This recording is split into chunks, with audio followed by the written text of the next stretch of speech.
We are going to be talking about navigating accountability and authenticity, the future of sustainable advertising.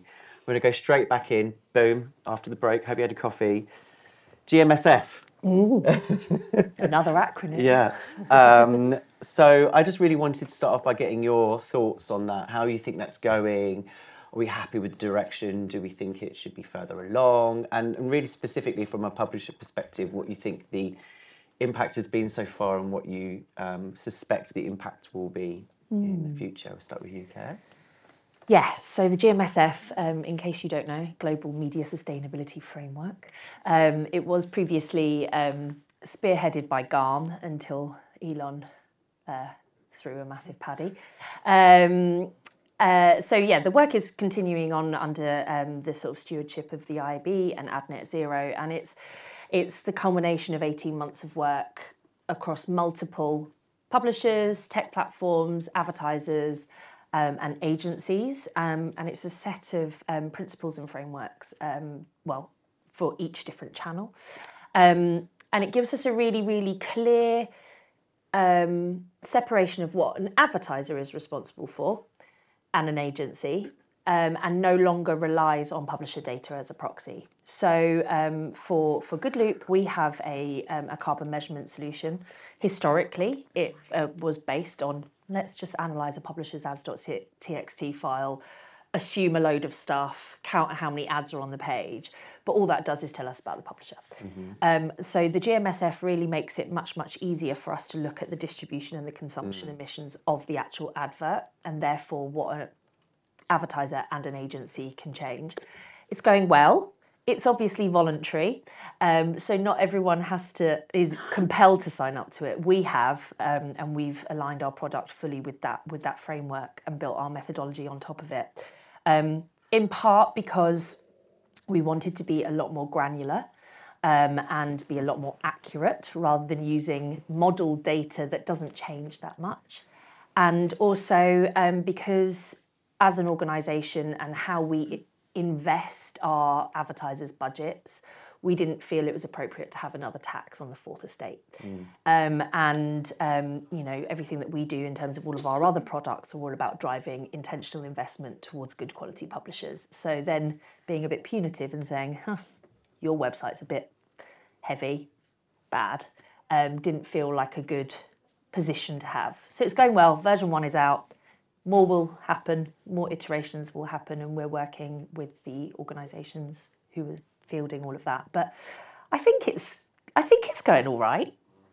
I think broadly, like, it's been received well, and it certainly makes everything a lot easier. Yeah. And that transparency and accuracy is much needed in a market where there were multiple different ways of calculating the same thing, estimating the same thing, actually, not really calculating, sort of lots of doing that. So I think it marks a huge step forward in terms of sustainability becoming a priority again and actually being actionable rather than everyone just talking about it for the past 2 years, getting excited, then going, oh, there isn't a perfect solution. And there won't be a perfect solution yet. Yeah, I mean, Claire and her company deserve a huge amount of credit for the work that they did into Pioneer and Forward. There's also a sort of a reminder that it's a framework and that it's 5 months old. And I think the biggest single difference that's changed is, I think the IAB did a state of readiness questionnaire on sustainability about 18 months ago, and industry standards or lack thereof at the time was cited. I think it was the second as the major blocker of advertisers being more sustainable. So that's gone, right? So, and if you think about that, major blocker removed. So then you got to go, well, what's actually happened? Broadly, what I've seen in my experience is there's 3 types of advertisers, because ultimately publishers are going to be affected by advertiser behavior. One group of advertisers who were doing this anyway have kind of just cracked on regardless. So those very public about their more sustainable practices in marketing, like a giffgaff of the world, and then those maybe like a Microsoft who are cracking on in a much more private way, have cracked on, and almost the framework has just given them increased confidence. You then have a middle tier of, call it more apprehensive, nervous clients that have this framework has given them the confidence to start embedding these practices. And then you've still got a significant group of advertisers, some ironically the most vocal about the needs for standards, haven't cracked on. And there's a reminder of the fact that it's a framework, you know, as in like, I always joke, if somebody gave me a DIY framework at home, still not going to do any DIY. You know, the bottom line, you've got to want to do it. And ultimately, I think advertisers are going to want to do it for two reasons. There's a carrot, and I'm sure we'll get into this later on in the panel, is that sustainable practices drive performance for you. That's the benefit of you trying to do it. And the stick is, and we should get into the detail of this because it's something that publishers in this room should really, really welcome, is regulation is going to be the stick, particularly in Europe. So the idea and the fact that there's a framework in place that is these two things, the carrot and the stick, in other words, the need for greater performance and the need to be on the right side of regulation in the coming years, will be the real drivers. And the fact that the framework's in place is really smart, that foundation's already there. Yeah. I think it's interesting to say framework because I almost feel it's like we have a framework for the framework because we've been through this in other, you know, kind of ways before, and we almost feel like when there is so much unknown about how our industry is kind of shifting and tilting, it feels like this is the one thing we can be like, yeah, we know what's going to happen. The framework's going to mature. There's going to be policy and regulation in place that's going to make it a bit more mandatory. There's kind of like a safety in it. And I think also from a publisher perspective, just echoing some of the things that you said, a lot of the frameworks that were being proposed previously did really focus on the endpoint. And as a publisher, you're saying, hang on a minute, we're not the only people responsible for kind of making sure this is done in a sustainable way. But also, publishers have been burnt by the messy middle kind of organisations coming in and purporting to measure certain things, and then that's influenced buying decisions that ultimately turned out to be not the best way of doing things. So we felt like when we were going through that journey of looking at adopting different frameworks, it just felt all horribly familiar when people were talking about modelling and, oh, don't worry about that, we'll figure that out in the back end. The framework just gave us the confidence to be like, okay, right now there is a kind of a standard practice that we're all happy with, and we can start to move forward with that journey. Sure. So with that in mind, and actually this kind of touches on something that Elizabeth and Nick were talking about in their fireside as well. So do we think that measurement is a help or a hindrance? You know, should people have more faith in their gut instinct to do the right thing? You know, it feels like a lot of people are using not having a kind of, a solid framework in place as an excuse to not to start to make the changes that we all know will instinctively be, kind of progressing in their sustainability or their diversity efforts. So I'm keen to kind of get your thoughts on kind of measurement and kind of how it is both a help and a hindrance. I mean, everyone wangs on saying you can't manage what you can't measure. And that is totally true, but it is a much used phrase. I think for clients that are still cautious around going down this path, and as you say, regulation will soon force them, so they need to be prepared anyway. For those clients that are still cautious around prioritising sustainability, when you do start measuring, you can start to see the inefficiencies. And those inefficiencies ultimately equate to money. So if you're able to talk to clients about how they can better invest their media budgets and their working media budgets while still prioritising the planet, that's only a good thing. So measurement, I think, should be sort of table stakes for absolutely every brand and every publisher in terms of just knowing what your house is doing. My colleague Ryan went on quite a funny analogy yesterday. Like, if you own a house and you're sweeping the leaves up outside your house and you're looking after your house and you're making sure you're repairing your gutters and all of that kind of stuff, and you're doing the work, it makes sense that you will also want to be living alongside people that are also doing the work. And so if you have brands that are doing the work, it makes sense that they will want to invest in publishers that are also doing the work.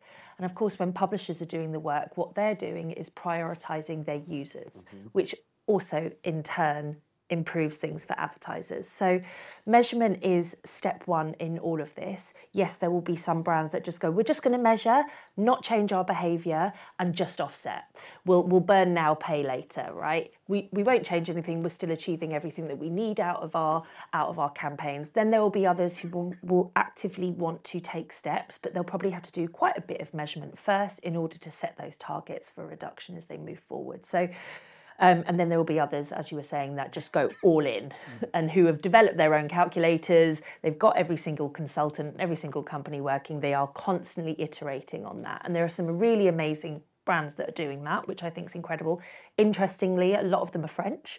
And that's an example of where legislation has really been the stick there as a country. So, and I think with their global reach, that should also have a lot of influence. So measurement to me is an absolute bare minimum. You would, just as every brand would and every publisher would do in terms of brand safety and in terms of viewability, carbon should be another hygiene factor in all of that to make sure that you are being super efficient ultimately, because it does lead to savings. And better investment of revenue. So for me, I think it's really important, but I am head of investment for Good Measures, which is a measurement product. So I would say that. But yeah, I think it's absolutely crucial. Brilliant. Yeah, as an owner of a measurement company, I would say the same. But I suppose to build on a few points is, we are of the belief that when you measure, you need to look at everything, particularly when it comes to publishers and when it comes to media full stop. Carbon is incredibly important. But advertisers that purely measure carbon and only look at that do so at the detriment to other things. Like you look at green PMP lists sometimes and you see sites in there because they've got low carbon scores from a very specific carbon point solution, but you might say that their editorial denies climate change in an extreme case. So how's that in a green PMP? We're very much of the belief that if you are an advertiser and you're measuring the sustainability of your media buy, you need to consider the content your ad is going in and whether that is furthering a sustainable or an equality or any form of responsible agenda is number one, and whether their owner of that is also doing that in the same place, their employment practices, their corporate makeup, their ownership, all of that things. So we believe the whole thing needs to be looked at. So that's one thing I'd say. Ultimately, I think there's this sort of fear around measurement in this place, of this concern that we're going to look bad, and it seems odd in an industry that's obsessed with measuring something, has measurement tools to measure a really important KPI, but there's a bit of a reluctance to.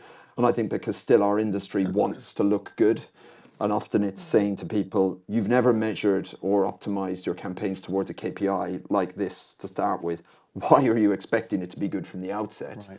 And then when you do start to implement it, don't be afraid of small incremental wins on a quarter. So if you're measuring 1 million impressions that goes in the internet and 12% of them goes into content that aligns to your ESG goal, that's not a bad place to start. You've not optimized that. Increasing that incrementally up to 2% a quarter will start to incrementally add up. And then I think the other thing I'd say on measurement, and probably we'll talk about performance in a second, is I don't think our industry's really grasped the idea that the same things that drive a sustainable media buy drive an effective media buy. And that the same things that make a site up, whether it's quality journalism, whether it's low ad clutter per page, whether it's quicker loading ads, whether it is a site that ultimately grabs people's attention more, all of these things in turn reduce carbon emission. But all these things too, and we see it on our data, they drive outcomes, they drive better performance rates. We work with a big CPG advertiser, global CPG advertiser, and they can see a correlation between their higher sites on ESG metrics. The people in this room tend to deliver the higher attention for them. So you're not optimizing towards conflicting metrics. You're optimizing, one drives the other. And there's real clear relationship of measurements of hundreds of millions of impressions that prove out that. But we still have this perception that sustainability is a tax and it's a compromise. And that if you are going to be more sustainable as a brand, that is going to be more expensive, or you can't use a publisher you don't like. But more broadly, when you see it in the rounds, the data is, and it's largely driven by people in this room, is those higher performing ESG publishers, when you look at everything, drive the outcome, and they drive the sustainable outcome. Yeah, and I think as well, like that reminded me of I went to the advertising consumer research last year, and I remember them talking about going back to the challenge of those short-term goals, which was obviously something we talked about in the previous panel, but the fact that when they were opening up their targeting to try and reach more diverse audiences, they saw a slight drop in brand affinity and that kind of brand engagement. But that's because they were targeting people they'd never targeted before. They were looking for an immediate incremental increase in those kind of brand metrics. And a lot of brands, when they make the right change, they'll see a slight drop in the immediate and panic and revert back to their old ways without letting those new strategies mature and kind of bed in. So I think there's a real challenge with that. But and then so just on the kind of the final kind of one of the final questions now, it's we're time and time again proving that those things are intermittently linked, that doing the right thing from an engagement perspective, a performance perspective, is also linked to a sustainability perspective. It feels like we should have enough evidence in market. And I'm also just conscious of, we're really starting to see the tangible impacts of the climate change now on a daily basis. It feels like we're seeing, more and more horrific incidences, of natural incidences happening. Yet the dots are not connecting. People are still buying into, populist politics or whatever, or just not making real impactful changes. Why is that? What are we getting wrong with the messaging? Oh God. I think it's super, super complicated. I think there's a rise of both individualism on the one side, where people are just like, I don't care. I just need to think about how cheap my gas is to put in my car. I need to make sure that food on the table is cheaper. Simple fact is, though, as the climate crisis progresses, and let's face it, the 1.5 degrees of increase was a very ambitious target, and it looks like by the end of this year that increase will be 1.9 degrees, which is terrifying. That ultimately will have an impact on the cost of food on the table, cost of the gas in cars, migration, escaping absolute disaster zones. But I think it is really, really hard to equate what happened in Valencia, for example, and what happened in Florida when you have the rise of populist, I'm going to say bullshit on the internet, saying, that the government controls the weather over in the States. Those are the things that we're fighting against. But also, this is not just a consumer problem. This is an issue for governments and big business. And so we expect a lot of consumers, and yes, consumers will invest in brands that give a damn about these things, absolutely, if they do. But it's so, so hard to prioritise. And I think I used to work at The Guardian and now work at Good I fall into the trap of well, I know I give a shit and I care, and these are the consumer choices that I make, but not everyone is like me. Thank God. And so I think that's the difference. And for brands, over the past couple of years, every time they have tried to do something good, there is a corner of the internet that is very small but very loud that will call them out on it. It happened with Nike and Colin Kaepernick. It happened with Bud Light, and that absolute disaster, which should never have happened. And then more recently, Greenpeace, for example, calling out Dove on their single-use plastics. Dove never proclaimed to be a green brand, right? They never, ever said anything about the environment. They have always focused on equity and equality and ultimately access to hygiene for women.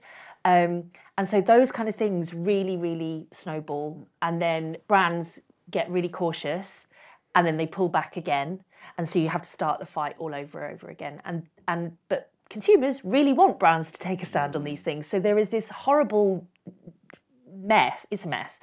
But as I said, it's not all just on consumers. Consumers only have so much power. They have the power to invest their money in brands, in publishers that they wish to read, etc., etc. But ultimately, this is about industry change as well. And no, the advertising industry is not responsible for everything, but it contributes the same amount of greenhouse gases as the airline industry. So there's a lot for us to be accountable for. And also we forget that the advertising industry is incredibly influential in terms of changing trends and pushing for change.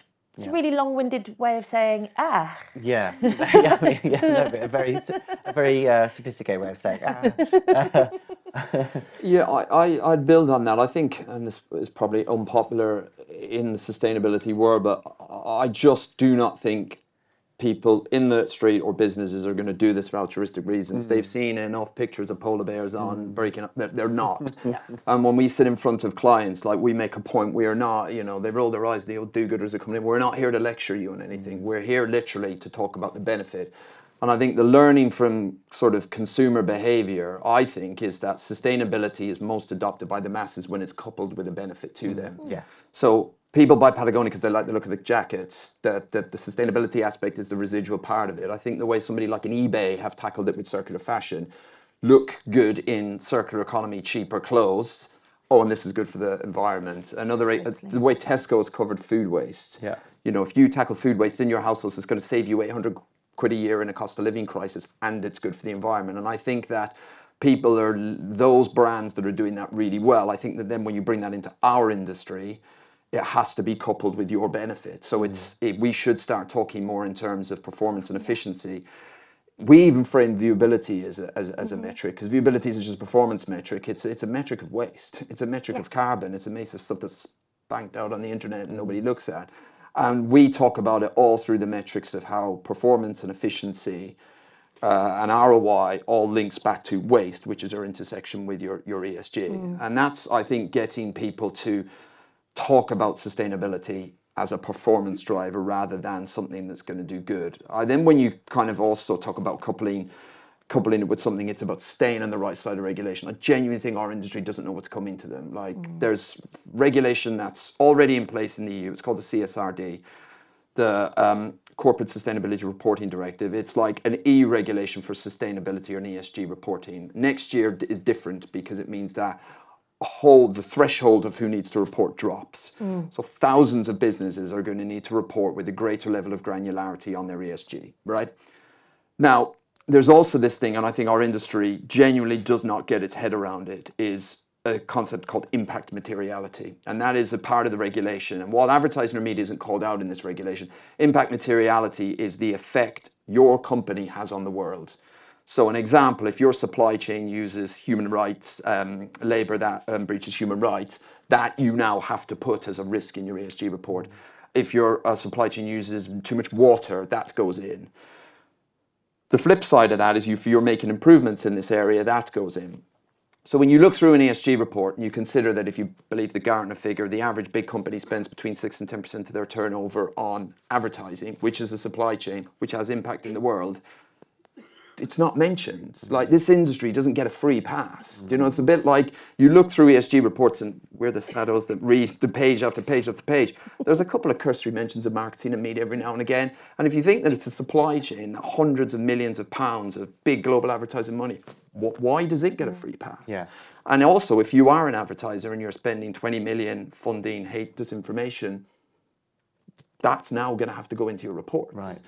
And I think this is where I think that this is a regulation that people in this room should welcome and not fear, because ultimately I would argue that if you are Coca-Cola or PepsiCo or anything of this and you sit down and their corporate ESG goals are education, their diversity, their responsible consumption and production, all of these things, then I think it's the businesses in this room that drive that from an advertising supply chain point of view, not the nonsense of, let's we all know where money is also spent. Yeah. And I don't understand why our industry doesn't talk more about this regulation. I think it's because it's not called out, but I don't think that if you think this regulation's coming in that's going to affect everybody, why we almost get a free pass. I don't know. Maybe I would say that, though, wouldn't I? I think people should welcome it here. Yeah, I agree completely, and I think it's really interesting. I think consumer choice is ultimately consumer understanding is going to be the thing that ultimately drives the pressure. We were talking when we had our pre-call, talking about the fact that you look at things like the Edinburgh Trust report, which shows that increasingly people are less and less, that more and more disenfranchised with governments and non-government operations, and they're looking for their consumer choices to align with their values. That's where they feel like they have control over making an impact. And you're seeing the rise of like these apps. I can't, forgive me, I don't know what it's called. I'm sure most people in the room know what it's called. There's an app where you can like scan a product and it immediately tells you like whether the ingredients are like toxic or not. Oh yes, yeah. Like, you know, these things like exist and people like are buying into them and they're making consumer choices based on things that no amount of marketing is going to kind of be able to cover up.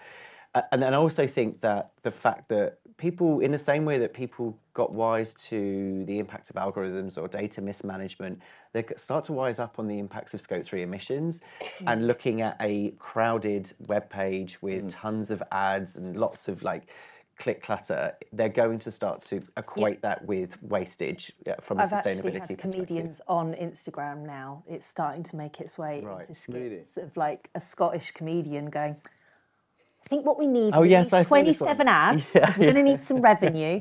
And it's really funny how it's broken into the sort of mainstream because everyone, but that publishers have been forced into that behaviour because of demand from advertisers and agencies about wanting to have multiple ways of being able to buy their inventory at a really cheap cost. And then going, oh no, actually now you have too many ads. So but we need to have loads of it's stupid, really, really inefficient and annoying and silly. And we've all gotten into this sort of cheese wedge. And now I really hope that sustainability or carbon or whatever you call it is going to be the thing that just, you know, breaks all those chains ultimately and drives way more efficiency. Talking about viewability, for example, we did a case study last quarter, big North American retailer. 9 billion impressions we measured last quarter. That generated over 9,500 tonnes of CO2, right? It's an extraordinary amount of just stuff we can't see that is making our planet worse. But the most interesting point of this was that 42% of those impressions that we measured failed to reach the viewability threshold that the client had set. So firstly, what's that agency doing? Secondly, that 42% invested in low viewability scoring adverts created 3,500 tonnes of CO2 that just didn't need to be created.